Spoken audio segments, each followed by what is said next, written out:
यो तो आज मैं एक ऐसी स्टोरी बताने जाने वाला हूँ जो मैंने शायद कभी किसी को इतनी ओपनली नहीं बताई होगी। हाँ भाई, मेरे पहले क्रश की स्टोरी थोड़ी फनी है, थोड़ी एम्बैरेसिंग है, पर दिल से है। और हाँ, मैं उसका नाम यहाँ बता नहीं सकता हूँ क्योंकि फॉर सम रीजंस। बट हम इस वीडियो के लिए उसे बुलाएंगे कैंडी, क्योंकि वो कैंडी की तरह काफी स्वीट है। आधे भैया गए काम से, भैया फंस गए बामुन की लड़की के चक्कर में। तो ये कहानी शुरू होती है जब मैं छोटा सा बच्चा था और मैं फर्स्ट क्लास में फर्स्ट टाइम स्कूल जा रहा था। और स्कूल जाने के बाद जब मैं क्लास में एंटर हुआ तब मुझे वो पहली बार दिखती है। लिटरली भाई, वो वाली फीलिंग मुझे आज तक याद है।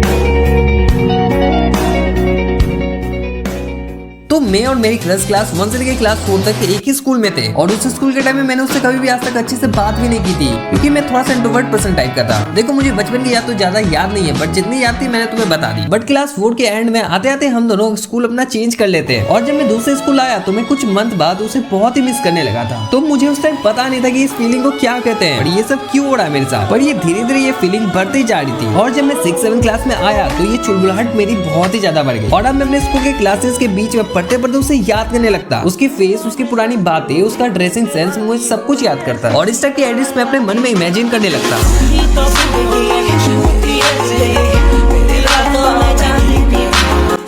Such a cute wholesome moment। और हाँ, एक सेकंड, इन सब बातों के बीच में मैं तो तुम्हें एक बात बताना भूल ही गया कि हम दोनों एक ही मोहल्ले में रहते थे और हम दोनों का घर पास में ही था। और इसी वजह से वो जब छत पे आया करती थी तब मैं भी उसके पीछे पीछे छत पे चला जाया करता था और उसे घंटों तक देखता रहता था सॉन्ग सुनते हुए और अपने ख्यालों में खोया रहता कि शायद वो मुझे पसंद करती होगी, शायद नहीं करती होगी।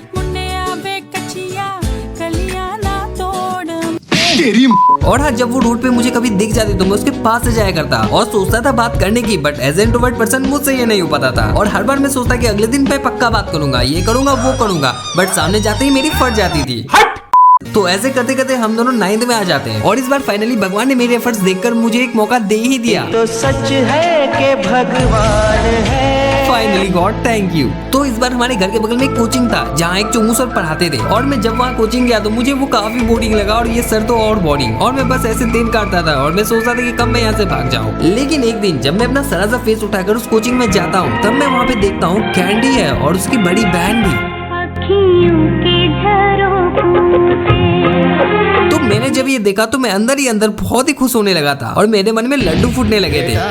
मन में लड्डू फूटा कि थैंक यू मम्मी पापा जो मुझे मार पीट के इस कोचिंग में भेजा। तो उस कोचिंग में कुछ टाइम रहने के बाद हम दोनों एक दूसरे को थोड़ा बहुत जानने लगे थे। तो उस कोचिंग में हमारी आई कांटेक्ट होने लगी थी। हमारी कोचिंग में आई कांटेक्ट होती थी और हल्की फुल्की उसकी बड़ी बहन से मेरी बहस हो जाती थी। पता नहीं उसकी बड़ी बहन को मुझसे क्या ही प्रॉब्लम थी, मेरी हर बात से उसको चिढ़ मचती थी।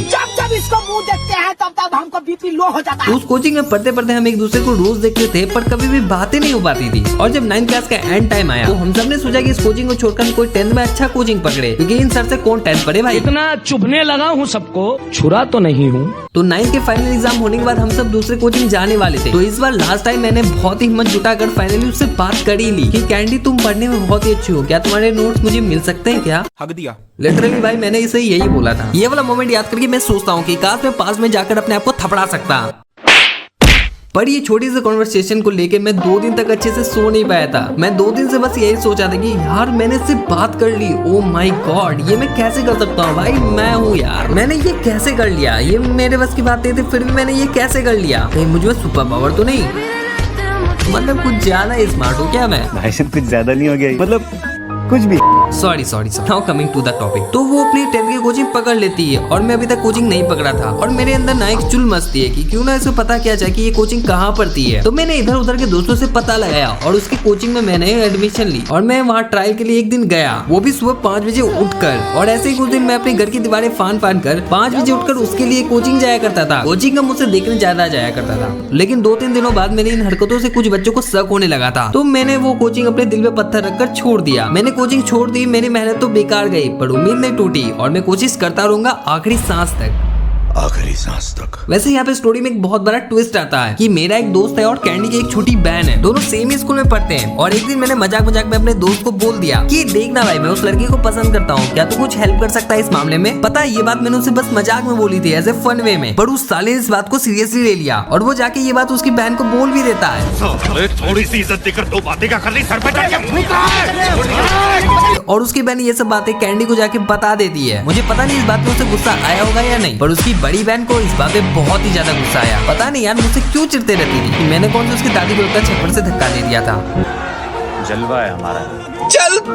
और मुझे इंस्टा पे मैसेज करती है उसकी दोनों बहनें। तो स्टार्टिंग कन्वर्सेशन तो नॉर्मली होती है, पर धीरे धीरे बात बढ़ने लगती है और ये बात बिलो द बेल्ट होने लगती है। और उनकी ये बातें सुनकर मुझे भी गुस्सा आ जाता है और मैं भी उल्टा पुल्टा बोलने लगता हूँ उनके बारे में और उनके BTS के बारे में। और जैसे ही मैंने BTS का नाम लिया तो ये लोग तो अलग ही पागल हो जाते हैं।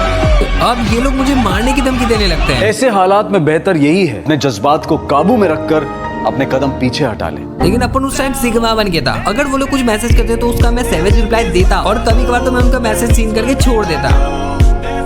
फुल इग्नोर बाजी भाई, फुल इग्नोर। मेरी इन हरकतों से वो लोग और बमक जाते हैं और उनके अंदर बदले की भावना जगने लगती है। अब देख तू, अब तू गया तो बेटा। मुझसे बदला लेने के लिए वो लोग अगले दिन मेरे इस दोस्त को मैसेज करते हैं और मुझे मिलने के लिए बुलाते हैं। शायद वो दोनों मुझे पीटने के फिराक में थे और मैं उस टाइम अलग ही सिग्मा बन गया था और मैं सोच रहा था कि जो होगा देखा जाएगा, अगर आगे से कुछ हुआ तो मैं भी इक्वालिटी पे भरोसा रखूंगा। तो हम दोनों नमूने दोपहर की जल्दी गर्मी में उसे मिलने जाते हैं और वो तीनों भी आती है, वो भी काफी गुस्से में, और आते ही सीधे मेरे पास। वीडियो खत्म। अगर तुम्हें ये मेरी क्रश वाली स्टोरी जरा से भी अच्छी लगी हो तो इस वीडियो को लाइक ठोकते जाना और सब्सक्राइब करते जाना। और अगर तुम लोग चाहते हो कि मैं इस वीडियो का पार्ट 2 लाऊं तो कमेंट में यस लिखो और जानो कि मेरे साथ आगे क्या होता है।